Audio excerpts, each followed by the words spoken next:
Behind the Frame is a brilliant storytelling puzzle game that recently became free on the Epic Games Store.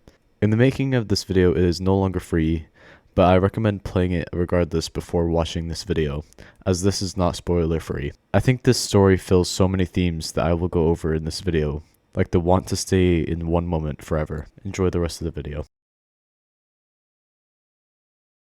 We are introduced to the main character Amber, as she paints on her canvas.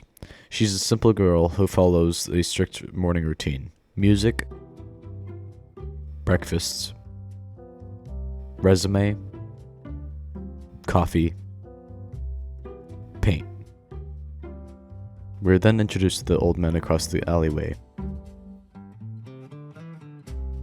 "Good morning, how are you?" the main character asks the old man. He ignores her and goes back to painting. The man asks himself, what are the stories behind each painting?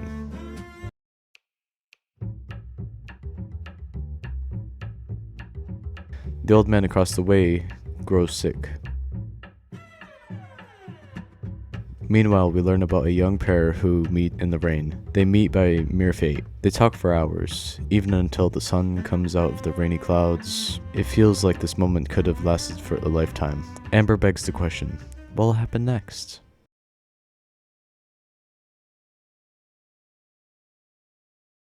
Amber gets woken up in the middle of the night by a loud thud. She looks across to the old man, unconscious on the ground. She yells, "Are you alright?" But there is no response. Then the window appears to fall onto the wooden floor. Wondering what happened, she searches for answers and finds it on a white cassette tape. We learn that Amber is the girl who met Jack, the couple we've come to know since the beginning. They would paint together, listen to music together, basically do anything together. The gallery Amber has been applying to accepts her. She has to move to New York, meaning the relationship would end, the memories to be left in the past.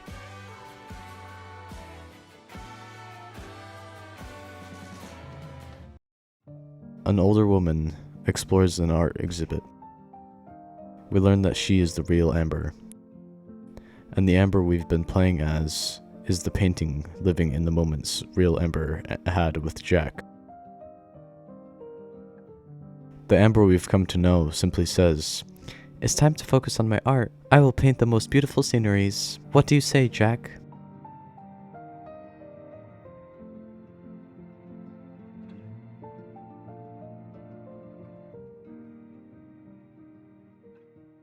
The credits roll. I made a video that spoke on existentialism. I'm going to touch on some of those themes here.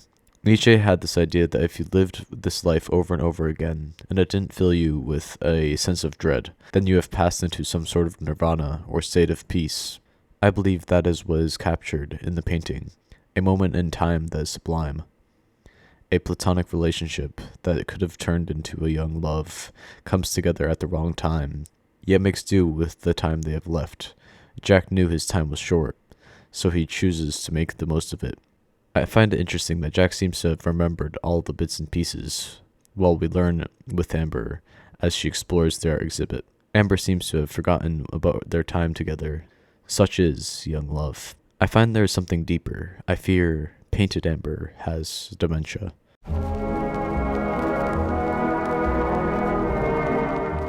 The Caretaker's 6-hour, what I'd like to call the Dementia album, is in my opinion the best representation of Behind the Frame.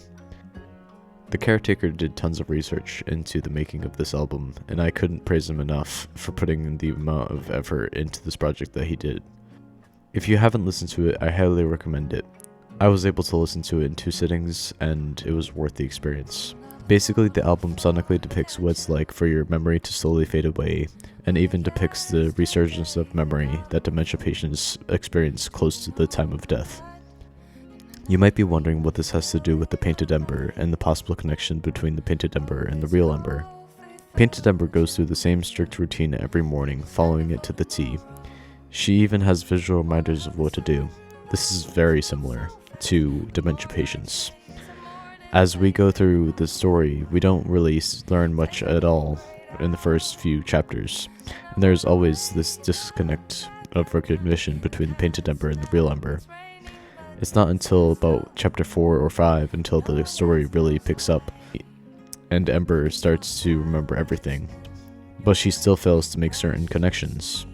This is very similar to how dementia patients experience a memory resurgence right before death. What's most astonishing to me is that when Painted Ember comes face to face with real Ember, she basically dissociates and continues painting. It's almost like she can't face the fact that what's left is just a burning memory played in real Ember's head. The story we see through a Painted Ember's exploration is, in my opinion, the story remembered by real Ember as she strolls through the art exhibit. It's just a burning memory, fragments of joy with Jack. We create our own stories. Our stories change over the years, and as they do, they become images of the truth. They become stories behind the frame, lost to the truth, lost to time, but thankfully still remembered in its important bits. I sympathize with dementia patients, not because I know what it's like to have dementia, but because I know what it feels like to want to revisit a memory like I'm strolling through an art exhibit and be able to recollect every little detail and just stay in that perfect moment forever. The hard truth is that time keeps flowing, our memories get worse, and everything eventually becomes a burning memory, something lost to time or disease. I hope you enjoyed my rambling and connections that barely make any sense. If you did enjoy the video, feel free to like and subscribe. I post whenever I find inspiration like this. Thanks for watching.